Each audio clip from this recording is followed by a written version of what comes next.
शांति। आज 22 अगस्त 2021 की बाबा की मुरली। भाग्यवान बच्चों के श्रेष्ठ भाग्य की लिस्ट। आज भाग्य विधाता बाप दादा अपने भाग्यवान बच्चों को देख रहे हैं।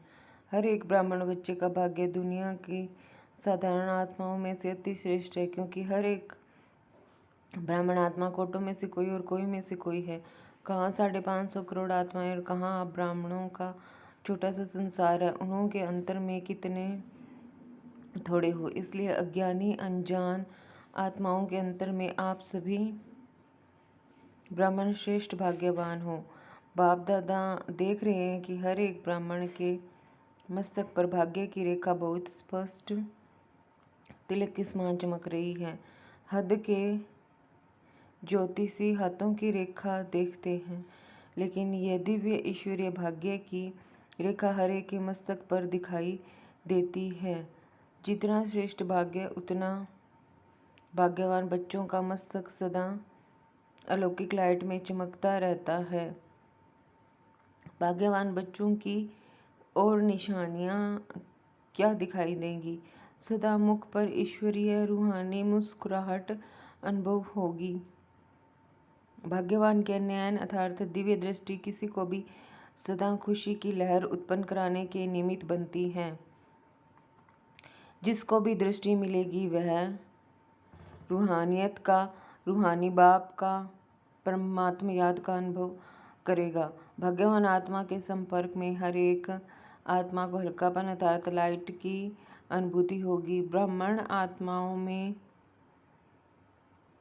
आत्माओं में भी नंबरवार तो अंत तक ही रहेंगे, लेकिन निशानियाँ नंबरवार सभी भाग्यवान बच्चों की है। आगे और भी प्रत्यक्ष होती जाएंगी।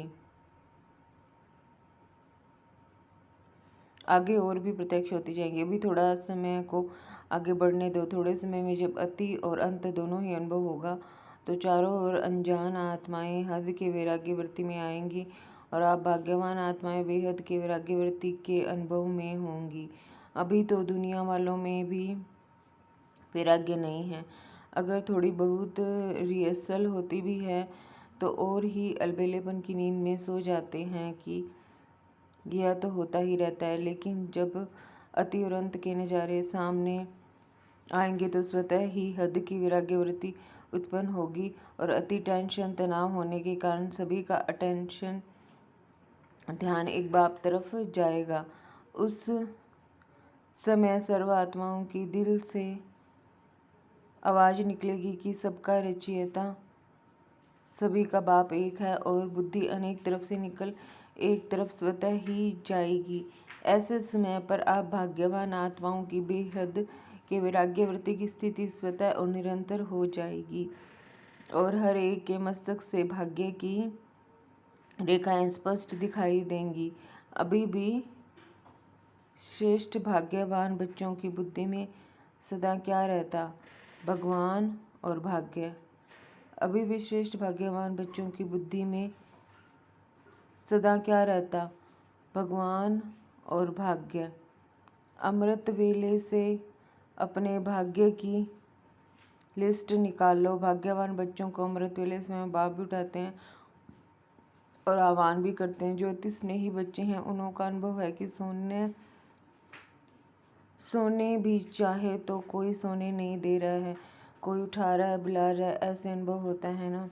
अमृत वेले से अपना भाग्य देखो। भक्ति में देवताओं को भगवान समझ भक्त घंटी बजाकर उठाते हैं और आपको भगवान खुद उठाते हैं। कितना भाग्य है। अमृत वेले से लेकर बाप बच्चों के सेवाधारी बन सेवा करते हैं और फिर आह्वान करते हैं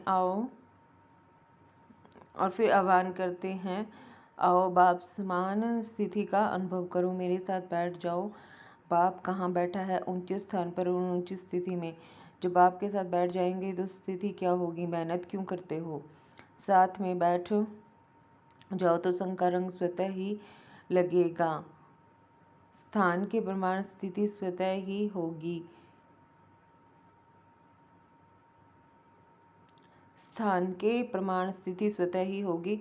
जैसे मधुबन के स्थान पर आते हो तो स्थिति क्या हो जाती है? योग लगाना पड़ता है या योग लगा हुआ ही रहता है? तभी तो यहाँ ज़्यादा रहने की इच्छा रखते हो ना, अभी सबको कहें और 15 दिन रह जाओ तो खुशी में नाचेंगे ना। तो जैसे स्थान का स्थिति पर प्रभाव पड़ता है, ऐसे अमृत वेले या तो परम धाम में सूक्ष्म वतन में चले जाओ, बाप के साथ बैठ जाओ। अमृत वेला शक्तिशाली होगा तो सारा दिन स्वतः ही मदद मिलेगी। तो अपने भाग्य को स्मृति में रखो। वाह मेरा भाग्य, दिनचर्या ही भगवान से शुरू होती। वाह मेरा भाग्य, दिनचर्या ही भगवान से शुरू होती। फिर अपना भाग्य देखो, बाप स्वयं शिक्षक बन कितना दूर देश से आपको पढ़ाने आता है। लोग तो भगवान के पास जाने के लिए प्रयत्न करते हैं और भगवान स्वयं आपके पास शिक्षक बन पढ़ाने आते हैं। कितना भाग्य है, और कितने समय से सेवा की ड्यूटी बजा रहे हैं। कभी सुस्ती करता है, कभी बहाना लगाता है, आज सिर दर्द है, आज रात्रि को सोई नहीं है। तो जैसे बाप अथक सेवाधारी बन सेवा करते हैं, तो बाप समान बच्चे भी अथक सेवाधारी अपनी दिनचर्या देखो। कितना बड़ा भाग्य है। बाप सदा स्नेही सिकिलदे बच्चों को कहते हैं, कोई भी सेवा करते हो, चाहे लौकिक चाहे अलौकिक, चाहे परिवार में चाहे सेवा केंद्रों पर, कोई भी कर्म करो, कोई भी ड्यूटी बजाओ, लेकिन सदा यह अनुभव करो कि करावन हार करा रहा है मुझ निमित्त करणहार द्वारा। मैं सेवा करने के लिए निमित्त बना हुआ हूँ, करावन हार करा रहा है। यहाँ भी अकेले नहीं हो, करावन हार के रूप में बाप कर्म करने समय भी साथ हैं। आप तो सिर्फ निमित्त हो, भगवान विशेष करावन हार है। अकेले करते ही क्यों हो, अकेला मैं करता हूँ, यह भान रहता है तो यह मैंपन माया का दरवाजा है। फिर कहते हो माया आ गई, जब दरवाज़ा खोला तो माया तो इंतज़ार में है, और आपने इंतज़ाम अच्छा कर लिया तो क्यों नहीं आएगी।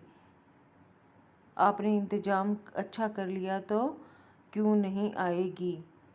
यह भी अपना भाग्य स्मृति में रखो कि बाप करावन हार है, हर कर्म में करा रहा है तो बोझ नहीं होगा। बोझ मालिक पर होता है, साथी जो होते हैं उन पर बोझ नहीं होता।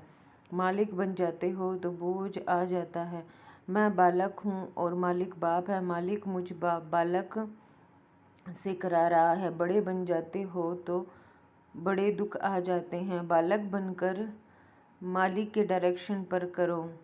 कितना बड़ा भाग्य है यह। हर कर्म में बाप जिम्मेवार बन हल्का बनाए उड़ा रहे हैं।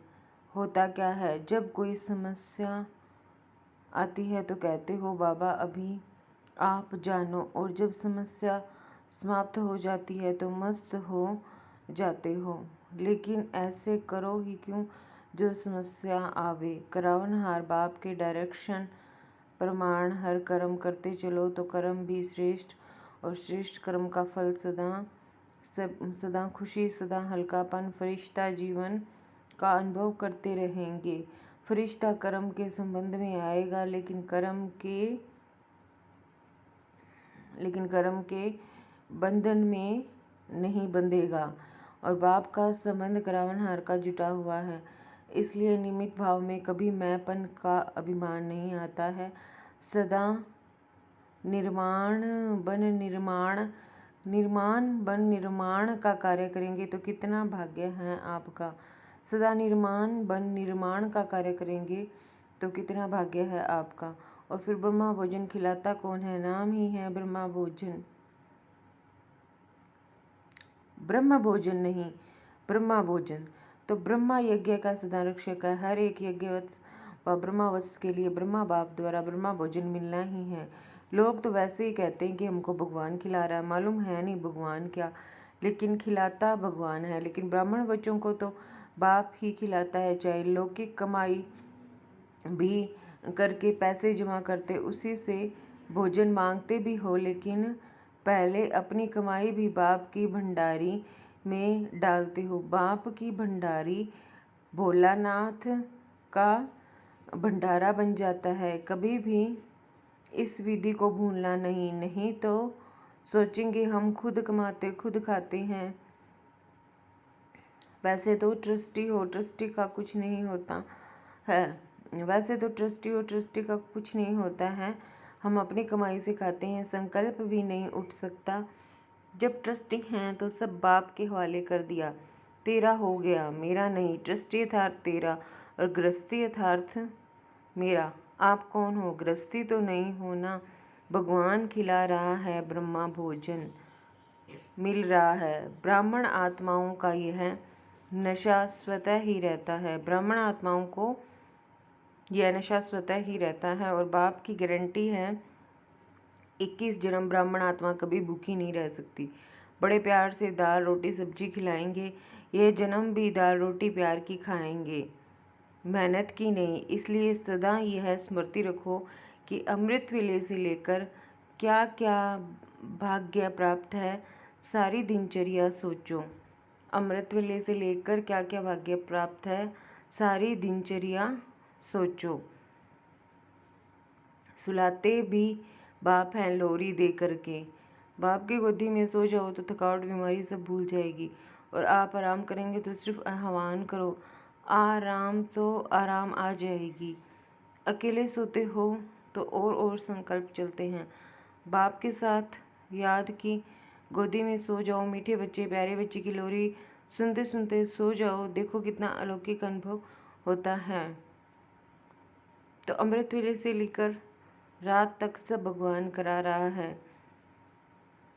चलाने वाला चला रहा है, कराने वाला करा रहा है।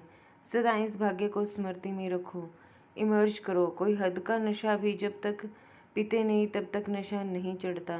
ऐसे ही सिर्फ बोतल में रखा हो तो नशा चढ़ेगा। यह भी बुद्धि में समाया हुआ तो है, लेकिन इसको यूज करो। स्मृति में लाना अर्थात पीना, इमर्ज करना, इसको कहते हैं स्मृति स्वरूप बनो। ऐसे नहीं कहा कि बुद्धि में समाया हुआ रखो।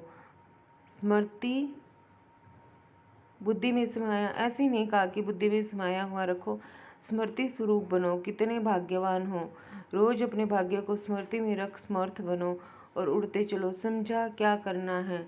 डबल विदेशी हद के नशे के तो अनुभवी है। अभी ये बेहद का नशा स्मृति में रखो तो सदा भाग्य की श्रेष्ठ लकीर मस्तक पर चमकती रहेगी, स्पष्ट दिखाई देगी। अभी किन्हों की मर्ज दिखाई देती है, किन्हों की स्पष्ट दिखाई देती है, लेकिन सदा स्मृति में रहेगी तो मस्तक पर चमकती रहेगी, औरों को भी अनुभव कराते रहेंगे। अच्छा मीठे मीठे, अच्छा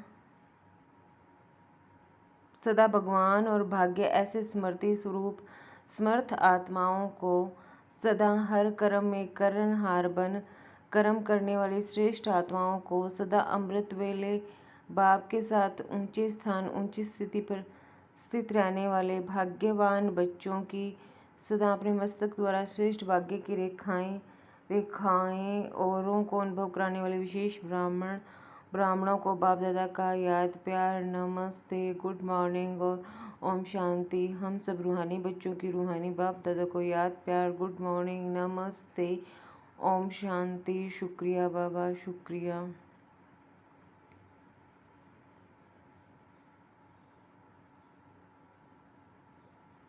विदाई के समय दादी जानकी बम्बई तथा कुरुक्षेत्र सेवा पर जाने की छुट्टी ले रही हैं। महारथियों के पाँव में सेवा का चक्र तो है ही। जहाँ जाते हैं वहाँ सेवा के बिना तो कुछ होता नहीं। चाहे किस कारण से भी जाएं, लेकिन सेवा समाई हुई है। हर कदम में सेवा के सिवाय कुछ है ही नहीं। अगर चलते भी हैं तो चलते हुए भी सेवा है। अगर खाना भी खाते हैं, किसी को बुला के खिला देते हैं, स्नेह से स्वीकार करते हैं, तो यह भी सेवा हो गई। उठते बैठते चलते सेवा ही सेवा है। ऐसे सेवादारी हो। सेवा का चांस मिलना भी भाग्य की निशानी है। बड़े चक्रवर्ती बनना है तो सेवा का चक्कर भी बड़ा है। अच्छा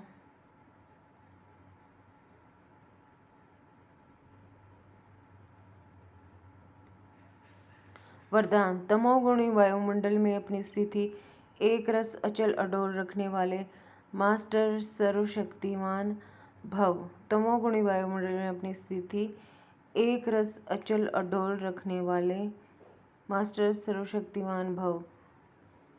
दिन प्रतिदिन परिस्थितियाँ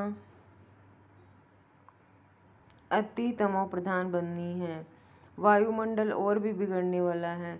ऐसे वायुमंडल में कमल पुष्प समान न्यारे रहना, अपनी स्थिति स्तो प्रधान बनाना, इसके लिए इतनी हिम्मत व शक्ति की आवश्यकता है। जब यह वरदान स्मृति में रहता है कि मैं मास्टर सर्वशक्तिमान हूँ, तो चाहे प्रकृति द्वारा, चाहे लौकिक संबंध द्वारा, चाहे देवी परिवार द्वारा कोई भी परीक्षा आ जाए, उसमें सदा एक रस अचल अडोल रहेंगे।